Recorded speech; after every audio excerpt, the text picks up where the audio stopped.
Hello students, welcome to online classes. Let's read the last part of our fourth chapter, The Enemy. It was certainly very careless of me, the general said. General ने क्या कहा? वो कहता है कि मैं बहुत ही ज़्यादा लापरवाह था। वो कहता है निश्चित तौर पर, certainly में निश्चित तौर पर मैं बहुत ज़्यादा लापरवाह था। But you understand it was not lack of patriotism or dereliction of duty. फिर वो कहता है कि लेकिन तुम समझते हो कि ये पेट्रोटिज्म मतलब देशभक्ति की कमी, लैक मीन कमी, देशभक्ति की कमी या फिर कर्तव्यों की अनदेखी के कारण नहीं था। He looked anxiously at his doctor. उसने अपने डॉक्टर को चिंता से देखा। If the matter should come out, you would understand that, would not you? कहता है कि अगर सारा मैटर खुल जाए, कहता है खुल गया मतलब सबको ये पता चल गया, तो वो कहता है कि तुम यही समझोगे। वुड नॉट यू, क्या तुम नहीं समझोगे? मीन जनरल ने उसको मारने के लिए, असैसिन्स भेजने के लिए उससे प्रॉमिस किया था, लेकिन उसने भेजे नहीं। तो अगर सबको पता चलता है तो वो यही सोचेंगे कि जानबूझ करके जनरल ने असैसिन्स नहीं भेजे, वो नहीं मारना चाहता था उस व्यक्ति को।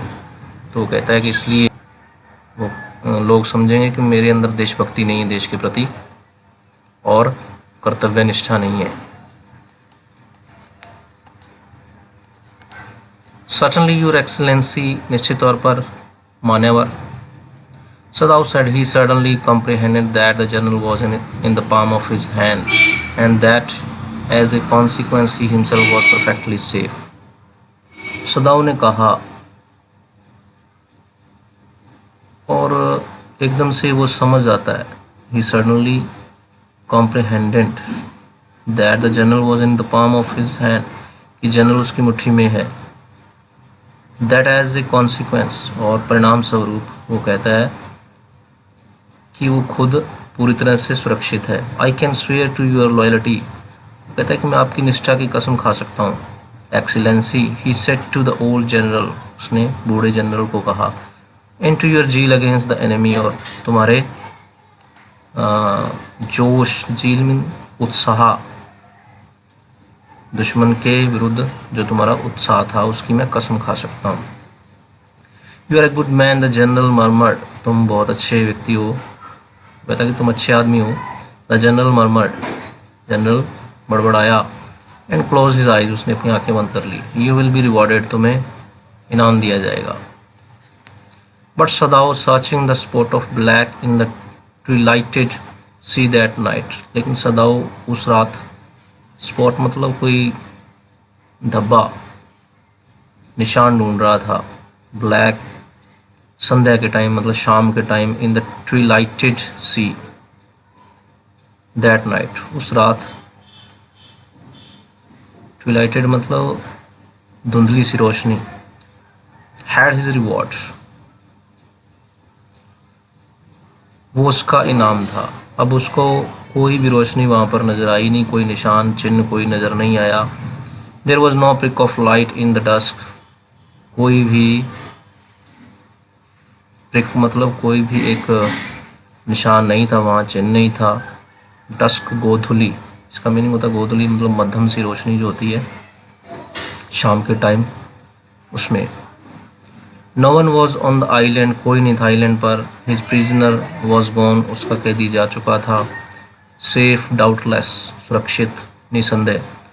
For he had warned him to wait only for a Korean fishing boat, क्योंकि उसने उसको कोरियन फिशिंग बोट तक इंतज़ार करने के लिए कहा था, मतलब कोरियन फिशिंग बोट के लिए इंतज़ार करने के लिए कहा था केवल।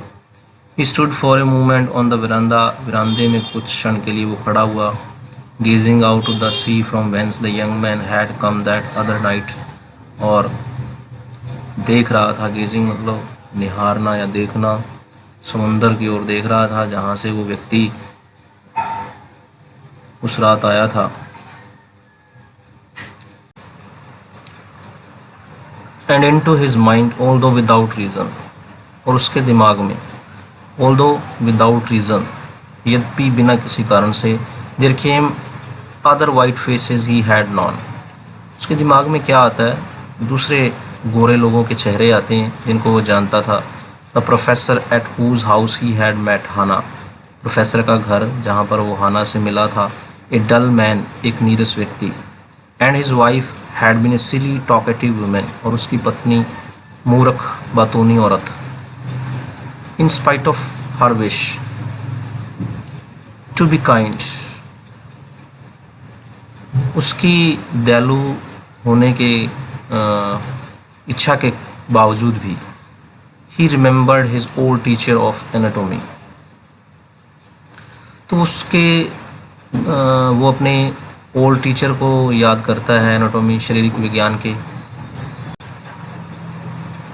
Who had been so instant on mercy with the knife, जो कि चाकू के साथ काम करते हुए दया का आग्रह करते थे. Who had been so instant मतलब आग्रह करते रहते थे, ऑन मर्सी दया पर, विद द नाइफ चाकू के साथ, यानी कि ऑपरेशन करते टाइम दया दिखाते हुए. And then he remembered the face of his fat and slatternly landlady, फिर उसको उसका चेहरा याद आता है, एक मोटी जो स्लैटरली लैंडलेडी, गंदी मालकिन जो उसकी थी, उसको याद आती है वो. He had had great difficulty in finding a place to live in America, उसको बहुत ज़्यादा मुसीबत का सामना करना पड़ा था एक जगह ढूंढने के लिए अमेरिका के अंदर रहने के लिए. Because he was a Japanese, क्योंकि वो जापानीज़ था. The Americans were full of prejudice and it had been bitter to live in it. American जो लोग थे वो बहुत ज़्यादा प्रेजुडाइज मतलब घमंडी थे, पूर्व धारणा, उनके मन में एक धारणा भरी हुई थी नफ़रत करने की. It had been bitter to live in it, तो वहाँ पर रहना उसके लिए बहुत ही कड़वाहट भरा था. नोइंग हिमसेल्फ देयर सुपीरियर, उनसे ज़्यादा बेहतर होने के कारण जानता था कि वो उनसे श्रेष्ठ था. How he had despise the ignorant and dirty old women, कैसे वो उस इग्नोरेंट मीन अज्ञानी और डर्टी मीन गंदी बूढ़ी औरत को वो नापसंद करता था. Who had at last consented, जो कि अंत में मान गई थी, राज़ी हो गई थी, टू हाउस हिम, उसको घर में रखने के लिए. इन हर मिजरेबल होम, अपने गंदे से घर में, मिजरेबल मतलब जिसकी स्थिति अच्छी ना हो, दयनीय स्थिति वाला. He had once tried to be grateful to her, एक बार उसने कोशिश की थी उसके प्रति कृतज्ञ बनने की. Because she had in his last year lost him, क्योंकि उसके अंतिम साल के अंदर उसने उसको संभाला था. लास्ट हिम मतलब उसकी देखभाल की थी. थ्रू इन्फ्लुएंजा हो गया था सदाओं को, इसलिए. बट इट वॉज डिफ़िकल्ट, लेकिन बहुत ही मुश्किल था ये. वो कहता है कि ये मुश्किल था. For she was no less repulsive to him in her kindness, क्योंकि अपनी दयालुता में भी वो उससे नफ़रत करती थी. नो लेस उतनी ही नफ़रत करती थी जितनी पहले करती थी. Now he remembered the youthful haggard face of his prisoner, फिर उसको वो जवान चेहरा, हैगर्ड मतलब वो कैदी का, हैगर्ड मीन दुबला पतला चेहरा याद आता है. वाइट एंड रिपल्सिव, बुरा और नफ़रत भरा, नफ़रत पैदा करने वाला. स्ट्रेंज, अजीब बात ही थॉट, उसने सोचा. I wonder why I could not kill him, कहता है कि मुझे आश्चर्य है इस बात पर कि मैं उसको मार क्यों नहीं सका.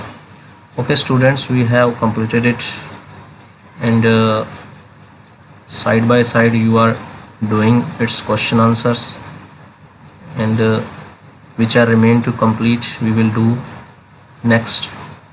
Thanks and have a good day.